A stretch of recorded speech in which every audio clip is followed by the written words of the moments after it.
a show for you tonight. We have my co-host. Let me not forget my co-host because she's, they say Tom Jones was one of the hardest working men in radio. But the woman sitting all the way to my left, she's hard working all around. I mean, she do a little bit of everything, and man, I got to bear witness to that. Hey, Miss Wynn, appreciate you being here tonight. Thank you. We have our special guest that you and I both feel so much love for. Oh, yes. And you know what? Dear to our heart. This young lady is dynamic. Man, the things that she's doing, not just on the business side, but the things that she's doing in the community, it's just incredible. And our audience get to see and hear from her tonight firsthand. And you know what? Let me go ahead and make these introductions because I'm so excited. We have with us this evening, Miss Brianna Lewis. And welcome to the SitDown. Thank you. I'm so happy to be here finally. So you're here, and you know what? We're not going to work you like we normally ask for your services because, Mr. Brianna, you're the clinical director, and I don't know if you see that, but our executive producer say this is a special guest to the extent that, inspired living, counseling, and what's that behind that? Consulting. Yes. Consulting. Hey, that's the part I like. But Ms. Brianna, She does it all. what have you been up to lately? Working and still just trying to make strides for the community and make mental health care accessible. That's my mission. And mental health is a priority across the board, no matter where you go. Yes, it is. But you know what? Before we dive into that, I cannot do you justice without just kind of saying a few more things about you because, hey, Miss Wynn, this is a bad woman here. Yes, sir. Yes, sir. But you founded Inspired Living, correct? I did. I am the owner and founder. Clinical director. We're talking about Inspired Living Counseling and Consulting. Born in Orlando, Florida. Attended. Go ahead. I'm going to let you do this one. The Florida Agricultural and Mechanical University, sitting on the highest of the 7 hills. Don't she sound like the Attorney Greg Jackson? Yes. Hey, only thing she didn't do, and see, I'm not a runner, so I can't do it. But I was going to hold off. No, don't do Don't it. Don't do it. There you go. It's only right. Hey, but hold up, you can't do all that without letting people know.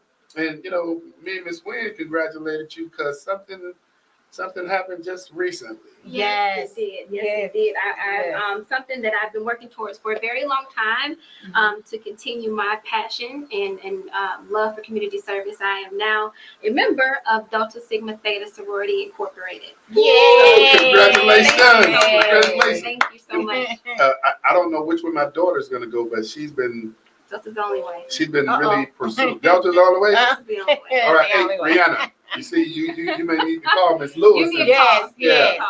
But put them two in touch. Put them two in touch, right? So you got your bachelor's from Florida A&M, and then University of Central Florida. You received your master's. My master's, yes. Mr. Love, isn't that your wife alma mater? My wife alma mater, and guess who else is going there? Miss Rihanna. It's a good choice. She has a year Not left. fam, but Oh yeah, not fam. Okay, that's those nights. Okay. But my oldest is going to UCF. She's in the last year on the path to get become a registered nurse. Oh, that's so awesome. Yeah, I just want them to be able to provide for themselves. Absolutely, she can do so much with that. Hey, and wait a minute now. Currently a doctoral candidate at the Walden University. Yes. Yes, I am. Wow, and pursuing your PhD in behavioral health leadership. Yes. Girl, what is it that you're not doing? I'm tired. What is I'm tired. Hey, Miss Wynn. I mean, is she running for president too? yes, she is. Yes, yes. I might have to call Barack on that Hey, but no, see, I want folks to get the full effect because you're also a licensed mental health therapist specializing in trauma, and we're going to talk about that a little bit. You're also trained in EMDR. What is that? So it is a specialty modality that focuses on rapid eye movement, which helps to reprocess traumatic events. So it's a very specialized modality. I mean, it can be used to treat several different diagnoses, but primarily trauma. Okay. See, when I tell okay. you this is a dynamic, and I mean, when I say superstar, Mm-hmm. I mean, you are. I don't care. You can be Oh. modest all you want. I'm gonna go ahead and put it out there. Yes. Hey, if your organization, whether it's government, whether it's civic organization, private sector business, you don't turn anybody away, do you? No. Hey, look, y'all just make sure y'all can, pay for your services now. I gotta Yes. plug that in there. Yes. But we yes. do offer pro bono services. Oh, Oh. We man. do. We do. We do. Hey, you better watch it because people who watch our show, they be. You know, you have to meet the financial criteria. criteria, absolutely. Okay. But again, that is a part of our mission to making it accessible. We don't want And it is financial needed. limitations to Mhm. be a reason why you can't seek help or get the help that you need. And that comes down to the yes, last thing yes, that yes. I was going to make those introductions on, and the fact that you own a private practice where your goal is to make mental health treatment accessible Absolutely. to everybody. So, Yes. Ms. Lewis, just man, Thank you. I for the love warm that you're welcome. here. I'm happy to be here. Yes. I'm so happy to be here and have these necessary conversations and hopefully shed some light on some things and educate the community. I'm happy to be here. Well, one of the things, and I, got to put this out there as well. I know that, you're professionally trained. I know that there's other individuals that are professionally trained, but does it make a difference? And I learned this from my good friend and our executive producer, Dr. Light. Does culture play a role in the administration of mental health services? If you have these kids that are coming from across the board in various communities, and I would say the same thing for a white kid or an Asian kid or a Hispanic kid, does culture play a role in providing service? Absolutely. Well, first of all, I think culture, the biggest part of that is culturally, even speaking from our culture, at one point we couldn't even speak about therapy and mental health and all that. Yes. So you have to work through the cultural barriers is even acknowledging depression. Even though growing up we would hear, you go pray it off or go take a nap, you'll be all right. Yeah. So kind of, being very dismissive of what someone could actually be going through. But, we have to work to educate and to make it okay to seek mental health care. And just like you're having heart issues, you go see a cardiologist. You're having something wrong with your foot, you go see a podiatrist. And if you are having struggles with your mental health, you see a therapist. So culturally, those things just aren't, I'm not going to say aren't, they haven't been as accepted in the past, but I think we are working towards it being more of a thing, if you will. Yeah. And then, but, culturally, whether it's the Caribbean or African American culture, we're just very secretive and private people. So talking about your business, if you will, to a stranger just is taboo.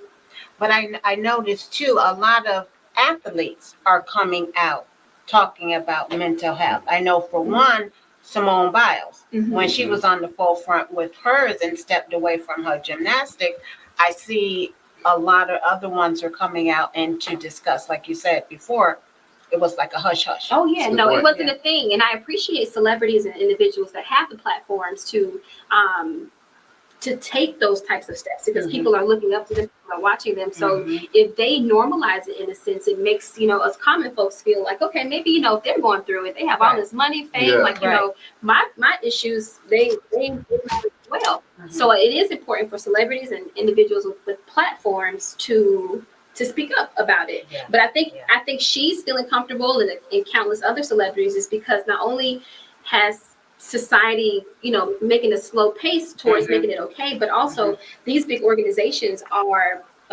providing the support to their athletes. Like I think I saw at one point, I was going to apply. The NFL was looking for a therapist. Wow. And just different things like that, but Yes. just different EAP programs, so employee assistance programs, just the resources, having them in house for your employees. I think it's making it more. You bring up a good point, and I hope that small businesses, large businesses, that you're receiving this broadcast, because when the NFL and these pro sports organizations are making that readily available in-house, what they realize is that contributes to their bottom line. If these athletes that you're paying millions of dollars to, if they're just, physically capable, but then their mental health is ailing, that's not good for their bottom line. Correct. It all works together. Yeah. Everything works together. And I think your quality of life is only as good as the quality of your mental state.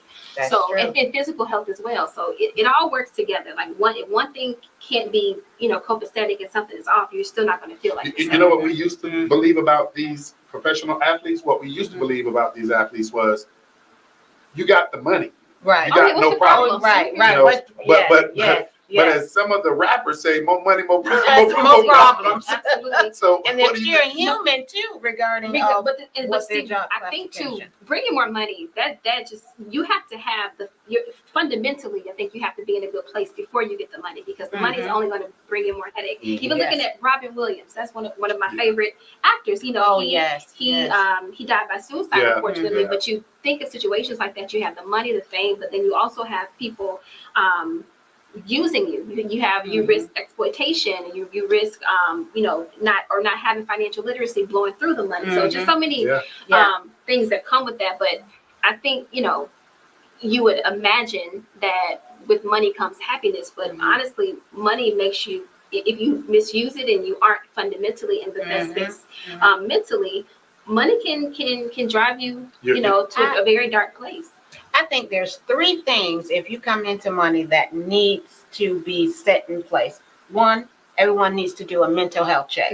2, they need to go through some type of financial literacy classes. You're right. Those need to be 2 mandatories. Absolutely. Yeah, and because you don't know, especially you give money to the wrong person, you don't know how to manage it. You don't have to, before you know it, you've blown through it. Right. And then 2, learning how to set boundaries with your families, because everybody gonna have a handout. They hear about you, coming into a few dollars.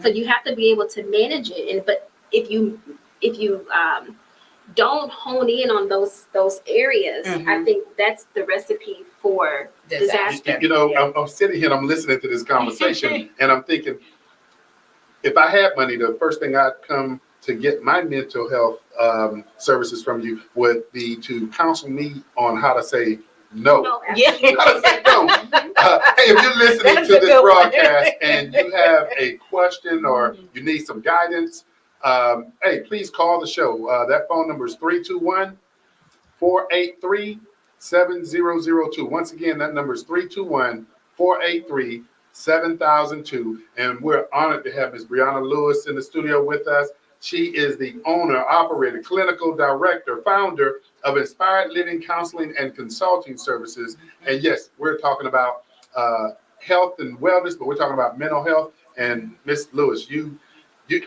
we don't even need the punch sheet because you're hitting on all cylinders. And you're right. It is so important. But let me ask this: the range of the ages that you provide counseling services. What's the range? So I have contractors, interns.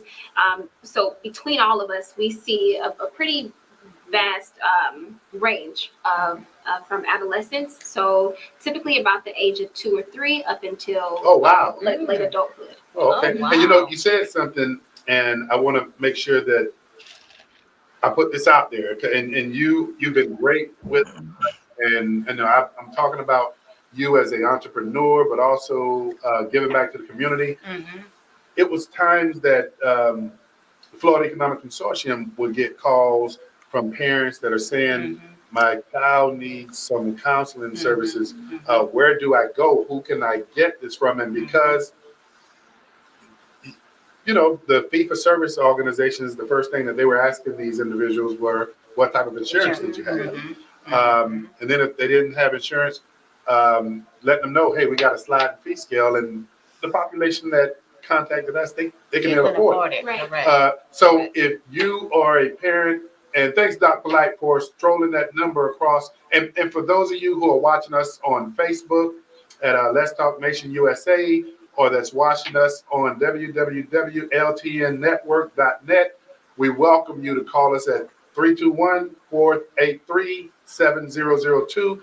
And Ms. Brianna provides some services. You have to be eligible, but she does provide some services pro bono. So we appreciate it. Yeah, and we also take insurances as well. If the individual does have insurance, we take and do you take the sliding fee scale? We do. Okay. We do. And for those of you who may not be familiar with that sliding fee scale, that's when you come in and they'll be amenable to looking at, okay, what can you afford to pay? Here's where we will work with you on. Yeah, exactly. And even even sometimes with the insurances that we accept, which are Cigna, Blue Cross Blue Shield, United Healthcare, and Medicare, sometimes those co-pays can be a little high. So, need assistance with that depending on what we have available. We could possibly assist with the co-pay amounts as well. Okay. Well, I do want to plug this as well. We have relationships with the faith community that's incredible. I mean, I really appreciate, and I'm not going to call any names tonight because when you start calling one pastor or preacher's name, you miss somebody. Yep. Then you get that call afterwards. But the faith community and these pastors, we've had plenty of dialogue. And the great thing about it is those pastors are having conversations with their members that come to them with an assortment of issues. No, I love that. And the fact that they know if this is something dealing with mental health, and the pastors are diverse in terms of their occupation. Some of them have, some of them have counseling. But the thing that I love, and I can speak about this pastor because this is my father-in-law. I'm talking about Pastor Richard King. He understands what he has expertise on counseling and what he doesn't. And so a lot of the pastors I have a relationship with talk about the fact that they know when to go ahead and send somebody for domestic violence counseling or some other type of counseling. And so I appreciate that because what we used to get from people was they would call and say, well, my pastor told me to pray and stay. Yes. Exactly. Yes. And see, and that's also something that I'm very passionate about as a Christian. I feel like you can have both. Like you can have Jesus and you can have therapy. And the thing, again, just going back to what if you need a specialty service, you go see that specialist. Correct. So I think a pastor can guide you from a biblical standpoint, from a spiritual perspective. But if something's wrong, you have a chemical imbalance, you need. I love what you just said. You can have Jesus and you can have both. You can have a nice combo. You can have That's a nice combo. But I think sometimes too, again, I was born and raised, in the Baptist church. I'm a Christian to this day, but I do think at some points you kind of feel like you got to choose. Like either you can confide in God and wait for the discernment on what's needed or kind of what which way to go with it, or you can do away with your spiritual beliefs and say solely rely on the therapist. But you can have both, and there are therapists that are certified in Christian. Christian counseling, so they incorporate. I don't quite do that, but there are therapists that do that as well. If that makes you feel more comfortable, you can explore that. But they incorporate biblical principles and kind of merge that with the clinical modalities that we've been taught. So, well, I know a therapist that provides counseling services based on biblical, and we're lucky to have that therapist be our executive director or executive producer for our show. And I'm talking about Dr. Polite. Exactly. Yeah. And I think that's important too. So it's, if you feel that conviction to where you feel you need someone to merge the two, there are therapists that can do that, such as Dr. Polite. But yeah, that is something that I'm passionate about. Because again, I think a lot of times, even growing up, you kind of were just told, just pray about it, and again, have the discernment to hear God's voice when He speaks to you. But sometimes you need a little more, a little more specialized treatment, and that's completely okay because you can't have both. I love the fact that you mentioned you can get a combo. Yes. You can go everywhere else. You can go to McDonald's, Burger King, anywhere else and get a combo. Why can't you get a combo when it comes to loving Jesus and go and get some professional counseling? Absolutely, you can definitely have both. And I'd be remiss if I didn't mention Doc Polite has a unique situation because he and his wife provide the biblical counseling aspect. So that's awesome. Yeah, we're fortunate. But you know what? Let me ask you. I'm gonna go through my punch list a little bit. What are some of the common signs of mental health issues in children and teenagers that you see? So, a lot of my colleagues sometimes shy away from working with children because it's hard sometimes to differentiate between just childhood development and children acting within their within their developmental scope versus an actual cry for help or a behavioral issue. Right. So I think you have to really pay attention to the child's baseline and catch it when things start to deviate.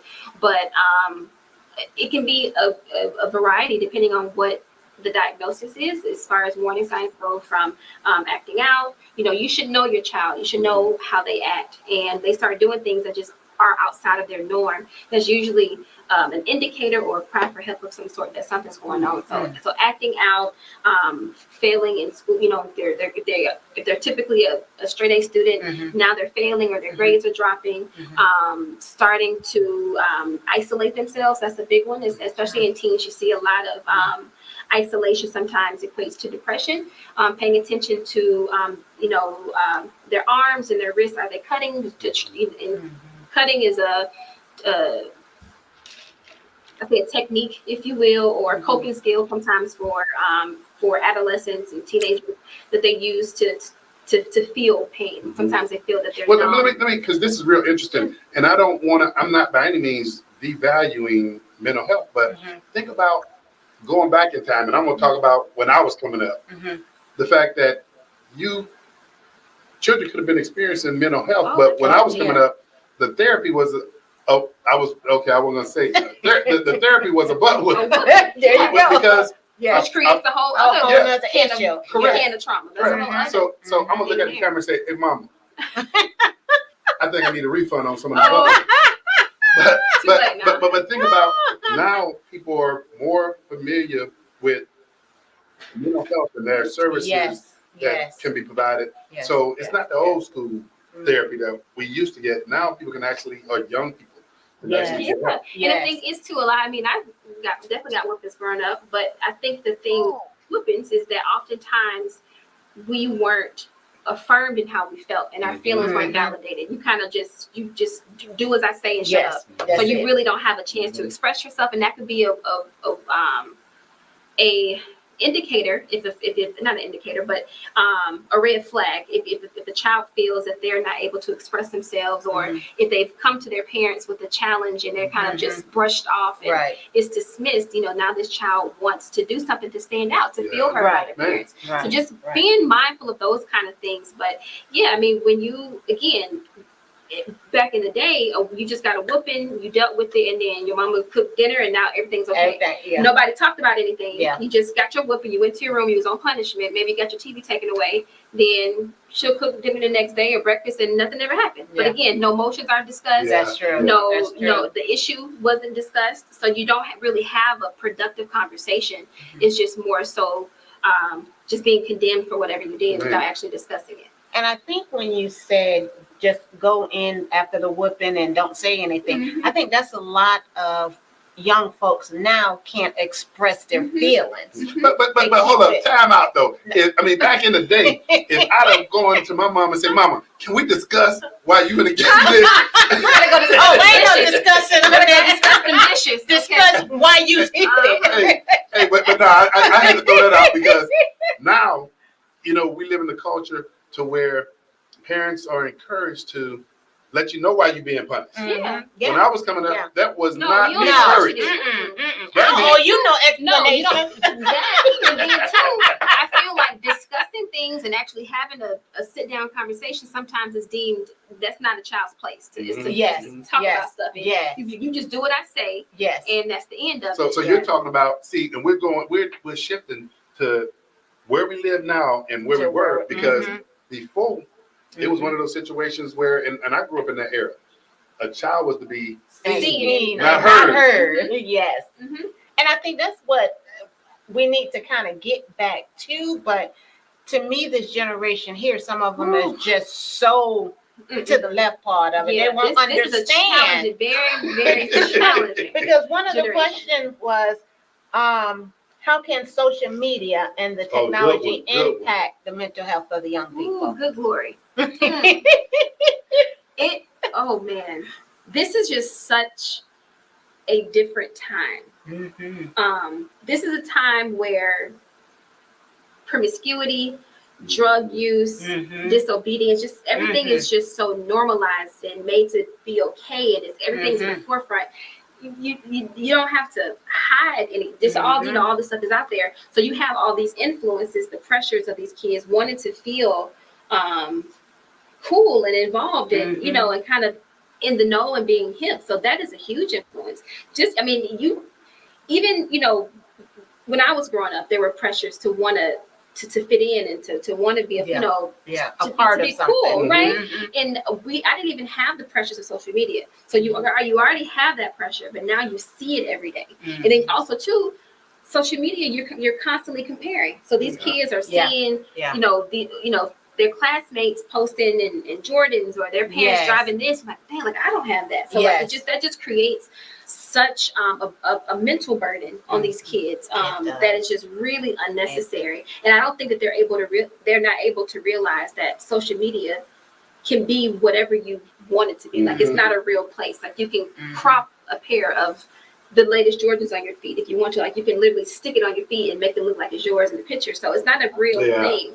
But it's even in the clients that I work with, social media has been such a mental burden on these kids. Just the pressure of having to keep up, and again, just comparing, and them, their self-esteem not feeling as if they're good enough, and just body image, and it's so much that goes into it. So let me ask you this, because as we were talking about, old school, new school, I have two daughters, and my nephew growing up used to discipline my nephew, and no thing. I mean, it's done. It's over with.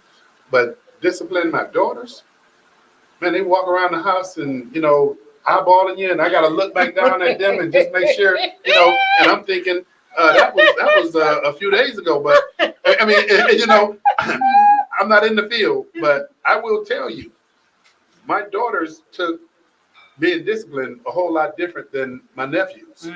I mean, I had to keep my eyes on my daughters. My nephews, they take it and it rolls off of them. So I don't know if there's a clinical difference, because and girls mature at a faster rate. So maybe my daughter was like, "Hey, that's your last time." But then it's just it's challenging too, because then nowadays kids, you discipline, and I've seen it again in the clients that I work with. I've had parents that have disciplined their children and try to give them this structured environment, and they turn around and call DCF on them. So it's just like with the as a parent, and I'm not a parent yet, but just from the parents that I work with and the children that I work with, it seems to be just a very thin line that you have to teeter between providing structure, providing discipline, having a healthy home, versus disciplining too much, and now that can be misconstrued into abuse and all these other things, and now you got to charge before you know it. Well, this is an excellent segue, because, and I'm going to use this vernacular, and then I'm going to pass the baton to Dr. Light. But we hear about the passage in the Bible that talks about spare the rod. Is it spare the rod, spoil the child? Yes. And so with that, see, I know y'all help me get it right. But with that, want to introduce our executive producer and also a good friend, Dr. Light. What's on your mind? Hey, what's going on? Man, Brianna, you're my girl. I every time I see her, I smile, because she is the epitome of what we need now in mental health. Yes. Because I'm a boomer. Our mindset is totally different when it comes to child rearing and behavioral expectations. And it's critical that this generation has somebody that can relate to what is now their norm. So she brings that absolutely to the table. She's fantastic at it. She knows her stuff. And that makes a difference, because the last year, I'm trying to think back. The last year I was in the field doing community mental health and dealing with kids was 2015. I worked for a company and I had quite a few kids across different cultural backgrounds, and it was just different. It had been a while since I dealt with a younger age, and she's much more equipped. That's what I was saying before we came on the air. I can't get out there and relate in a manner that will be really effective. Hey, and speaking of that, and not to cut y'all off, but speaking of that, Miss Brianna, what genre are you in? Are you X, Z, millennial? I mean, which one? I want to say a millennial. Millennial? I think I'm millennial. Because I think that goes to your point, Doc. You're not in your 40s. Is that the category of is millennial? I need a breakdown. Yeah, Doc knows it. He is millennials are in already. their 40s. Okay, well, no, not My kids are, well, my oldest is a millennial. 35. So under 30 is what? I mean, under 40 is what, Doc? Gen X. So you're a Gen X. Oh. Yeah, Gen X. So Hey, so you I got, identify as a millennial. and that's that old spirit. That's that old Let's do spirit. it I easier. identify. Yeah, that's that old spirit. But you got millennials, you got X, you got Z, right? Doc? yeah. Look. I got to go home and ask my I did- kids where do they fall in all this. Now you got Gen Alpha. Okay, Gen see, that's too Alpha. much. Yeah, that Yeah. is. So you know, and it's just think about this. I never had to deal with gender identity issues ever in a counseling setting. I've never dealt with that. It's a lot of that. That is. I could not, Yes. and not even gender dysmorphia. I never dealt with that. What? Tell me, y'all. You and Brianna trained in this. Tell us what that is. Gender dysmorphia is what was once diagnosed as you have a mental imbalance that centers around your gender identity. You believe that you're this. Well, it's no longer in the DSM-5 as a mental health. Remember, homosexuality and gender dysmorphia were once diagnosable personality disorders. Hey, Doc. Doc, I got to interrupt you once again because, hey, man, on the Sit Down and Let's Talk Nation, we have relationships with some folk that are very outspoken. And I see we have a good friend of the show who just chimed in on my phone, but he ain't shy about talking. And that's none other than Don Miller with the Florida Man Radio and the Don Miller Show. Don, we appreciate you, man. And Don sent some love to you. He sent this, who is that? Listen. Hey, hey, Don sent an image of those rattlers, of those spam you rattlers. But Don, man, we appreciate you. And Don has, for those of you who don't know, and Greg and Dr. Light and I, we definitely show love. Don Miller Show is one that you definitely need to tune into because Don puts it out there, and he's an advocate. He's a champion. Sometimes I got to call my good friend and go sit and just get him some mental health counseling. I'm not even trained. Yeah. So Don, I appreciate you, brother. I do got a question though, and I think this is what is Dr. Brianna, what is the most prevalent problem that you find yourself addressing over and over with your clients now? So for the clients that I'm currently seeing, what's been more recent, what's been a trend, I would say, or a challenge for them is millennial women, or what was the one after? Gen X women, feeling the pressures of having to conform to societal norms. And a lot of them feel as if, collectively speaking, just kind of taking a consensus from the majority of the clients that I currently see, feeling as if, a whole other issue, in my opinion, is just the complex that I think, and I'm guilty of it myself, is sometimes with Black women, we kind of feel that we have to be superwoman. And we kind of can just take on all these different hats and constantly just work and all these things, but at some point it doesn't become productive. But feeling as if they've done all these things, but they're missing certain parts of their lives, and which creates insecurities. It creates a very depressive environment, if you will, and it doesn't.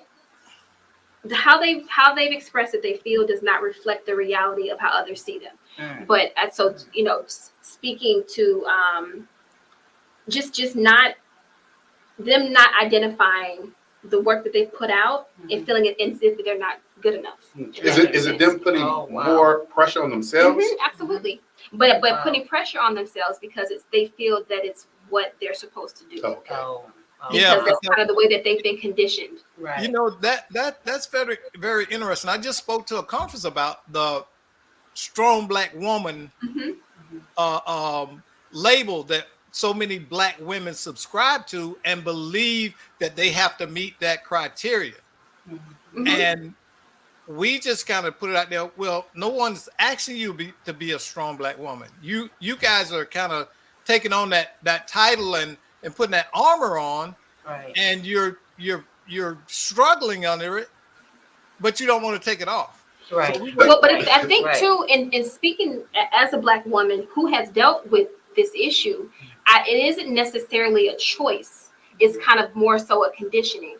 And, and I grew up in a single parent household. My father was in prison when I was younger. So I kind of assumed these things like, okay, I need to do this, and this. Right. I cannot feel like you kind of just create these unrealistic goals, but you have to realize that you can't burn yourself out. Yes. So the thing is that it isn't necessarily a choice, but more so a conditioning, and you feeling as if you have to kind of meet these expectations to be successful in a sense. So I think now on the back end, working with my clients who have had the burnout from subscribing to that or from that conditioning, now they're feeling the depression, they're feeling the isolation, they're feeling all these things. Hey, Doc. Oh wow. And It see, looks this to is me- what I'll talk about the cult, Rod. When I say the cultural appropriate responses. Now, see, your daughters and my daughters can go to Dr. Brianna and Dr. Lewis and talk to her,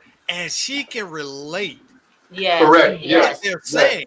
So Yes. she's going to give them a much more structured response Yes. than say me. You understand? So that's why it's so critical for our community, especially to start embracing mental health. Okay, Right. I do it on the Christian side now, but it's important. And Okay, when I representation is recognize important. people It with is. mental health issues, I refer them to Dr. Lewis and others, because there's a big difference in living life and dealing with a mental illness, and that impacts the quality of your life. And as we talk about, Orange County government has had Citizen Safety Task Force.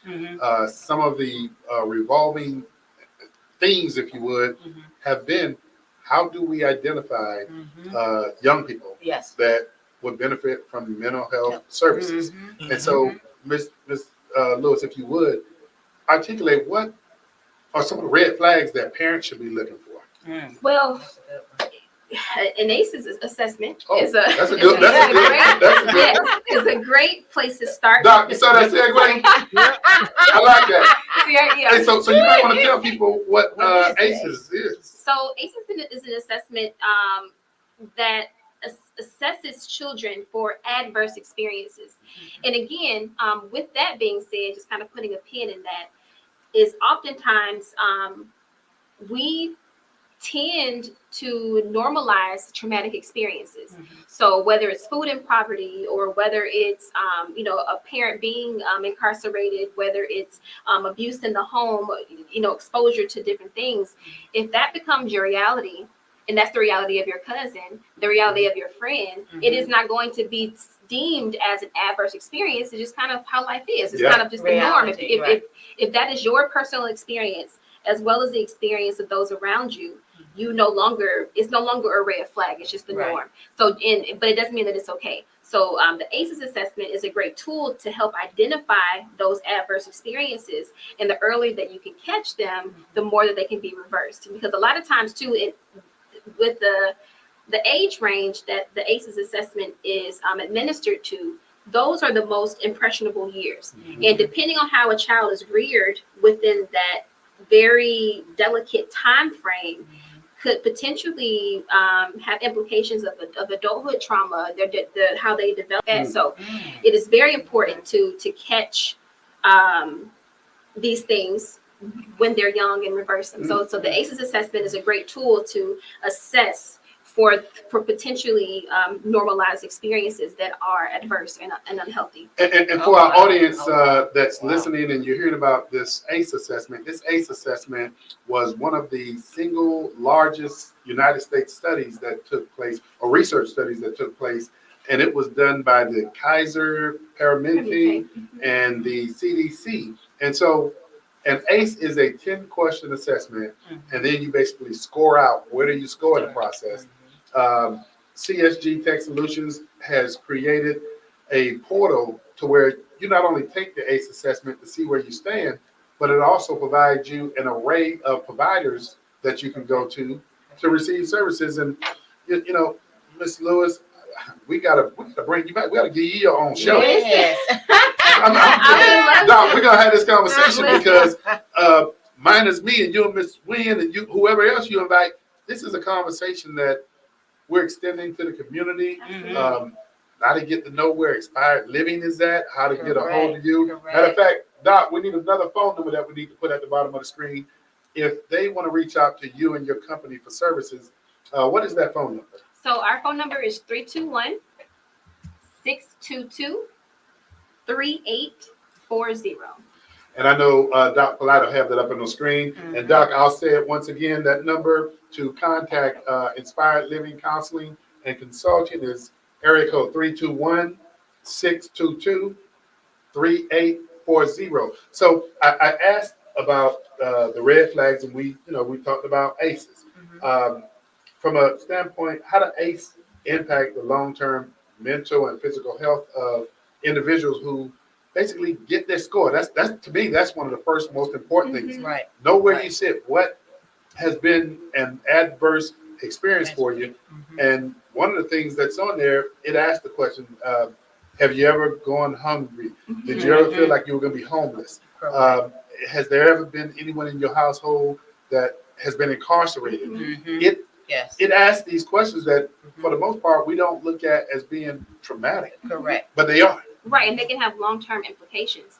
And again, and another plug is I know that you and I partner in the administration of the ACEs assessment. And when these children have high scores or have high indicators, we partner together to make sure that they have the resources that they need. So again, if these things, like I said, if this is my reality, if me not eating every day is just the norm, it's kind of what I'm used to, is what I expect. My cousins go through the same thing. My friends next door go through the same thing. It's not an out of the blue occurrence. It's just kind of my daily life. But if we're able to catch these things, get the kids the help that they need, we can prevent those seeds, if you will, of mental health challenges from being from growing. Right. So if we can catch them early, if they're not caught, unfortunately, they will progress into much bigger mental health challenges. You know what? I want to partner before we go off air. I also want to partner with you one time again, and also say to any parent that you're looking for help. You want to get your child assessed through an ACE. Miss Brianna, what I want to do is offer up from the SitDown is that we'll go ahead and take care up to 5 ACE assessments with your organization. And all you have to do is you can contact Inspired Living Counseling and Consulting at 321-622-3840. Let them know that you're calling, and Miss Brianna, cut it off after 5. Okay. Cut it off after 5. That's all we can afford. And who knows? Maybe Don Miller from the Don Miller Show may contribute to 5 more. But yeah, we want to be involved. And on a serious note, Don has been very instrumental. One of the things I want to mention about Don, they provided scholarship funding for young people who want to go into law enforcement to actually go to the academy, the police academy. And we do need more young people, particularly young people of color, that go into law enforcement. Let's don't just complain about things, because I will say I'm a supporter of those who put on that uniform. And yeah, we do have some situations where we just need to deal with bad guys that wear the uniform. But you know what? For the most part, by and large, I support law enforcement. They're out there doing a job that if we did not have them, we'd be complaining. Absolutely. Absolutely. Necessary. Absolutely. Yeah. Yes. So we gotta look at what else we can do with inspired living. I mean, what you're doing is incredible, and I mean, we Yes, it sincerely is. appreciate you. Likewise, and I appreciate you all too. I think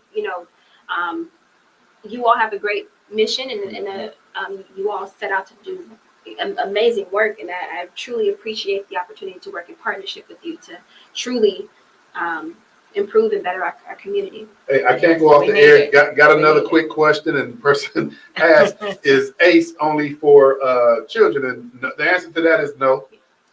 Adults who have experienced childhood experiences that have been traumatic, those things stick with us, as Dr. Lewis said. So, yeah, we focus on children, but adults can carry those feelings, carry that trauma with them. And the good thing is too, like you said, we focus on children, and typically the assessment is administered to children, but depending on their responses can really open up a window into potential resources that the parents need. So the parents can also get resources and get help as well, depending on if those responses are positive. Yes, yes, indeed. That's great. Ms. Williams, what else is on your mind? We chiming down. Liz, the job that you are doing is just amazing. Keep it up. We need more therapists like you out in the community. And representation is so important. And even in myself, and finding a therapist for me, it's important that I speak to someone about the most intimate and vulnerable things that they need to look like me. Yes. Just to know that these are potentially, I don't want to say shared experiences, but you can at least know where I'm coming from. You can relate to culturally some of the challenges that I've had and different things like that. So representation is really important. And as you all know, with my interns, that's something that I truly love, because I'm able to pour into them. Because 9 times out of 10, they look like me too. So, you know, they're able to be that representation and help someone to kind of bridge that gap between suffering and silence and actually getting help that they need. Let me see, this usually happens. We get to the tail end of the show, then people start sending me questions on the phone. And I'm gonna frame this up. I'm gonna try to frame this up as quickly as I can. But one of the other questions was trust in going to disclose things that are personal to you to a counselor. And that's all I got from that question. So I don't know. But that's a real thing, because, you know, I think a lot of times, and from what I've experienced, that being able to trust someone, again, with the most vulnerable and intimate parts of yourself, is a barrier. If you feel like you can't trust them, and 9 times out of 10, you're going to trust someone that looks like you. That's first. But I will say there are only a few instances. So when you read that up, so when because perhaps some of the viewers and the listeners may not have ever gone to therapy. So a part of that initial process is we sign consent forms. And in those consent forms and privacy notices and all that good stuff, basically you're saying that anything that we discuss is solely strictly between you and I. There are a few instances where I will have to break that confidentiality because I'm a licensed clinician, and I'm mandated to report certain things. But those instances would be if a child is being abused or neglected, I have to report that. If you plan to hurt yourself or someone else, I have to report that. And in some instances, if our records are subpoenaed. But that also is a conversation that I would have with a client before they're just sent. But outside of those parameters, what we discuss is confidential. Hey, y'all, stop. We about to go off air. This is the last one. Person just said in reference to the confidentiality, they were saying that clinicians are held to a similar standard as attorneys are in terms of confidentiality. And privilege, and therapist client privilege, that is true. Yeah, and that's somebody who's not even a lawyer. I know who this is. Yeah, that is true. And again, you know, like I said, those instances are the only times that I'm going to break that. And even from an ethical standpoint, ethically speaking, if I were to, we could have a whole full-fledged session, sit with you for an hour. We could go our separate ways. The next day I see you in public, so I walk right past you like I don't know you. So it's, you know, we don't have a relationship outside of that therapeutic relationship. We don't speak. We don't follow each other on social media. We don't acknowledge each other. in public, so it's very confidential. Oh, It's very wow. And see, people need to know I didn't that. know that. Yeah, I didn't know. I didn't know I've done that. it all the time, especially like a brunch or something. You know, Orlando is only so Yeah. Right. big, and Yeah, I'll walk you right can past only it. you can only have a What'd you say, therapeutic. Doc? I say you can only have a therapeutic relationship. There is strict boundaries in that because there is a phenomena called transference that can Mhm. occur, and it can become problematic. Mm. Well, you know I what, did not know Dr. that. Lewis, I gotta say to you, because our executive producer usually is the one that's telling me, "Hey, it's time for you to bring Yes. this on in for Orlando." Hey, but seriously, I'm gonna be having a conversation with Dr. Light. I'm gonna be having a conversation with Ms. Wynn. We seriously want to consider you having your own show on LTN Network. I would love that. Mhm. So, Doc, we're gonna huddle up about this. Hey, give them applause. Give them applause. Yeah, we're giving the love. But once again, you're doing a phenomenal, incredible job out there. Yes. Thank you. Yes. We want to thank you for being on the sit down. Thank We you. look forward to you Yes. coming back, but coming back doing your own show. Listen. Yes. But until then, we can have a part 2 at some point. Okay. Okay, Hey, looking forward to it. okay, Hey, for okay. those of you who are watching this show, this is the sit down every Monday from 6 to 6:45. But when we have special folk who just doing their thing, we run over. Hey, Yeah. hey, but look forward to seeing everybody next week at 6 o'clock. Dr. Lewis, we look forward to having you back. Ms. Wynn, as Yes. usual, you do an incredible job. Thank We'll you. see you next Yes. week on the Yeah. sit down.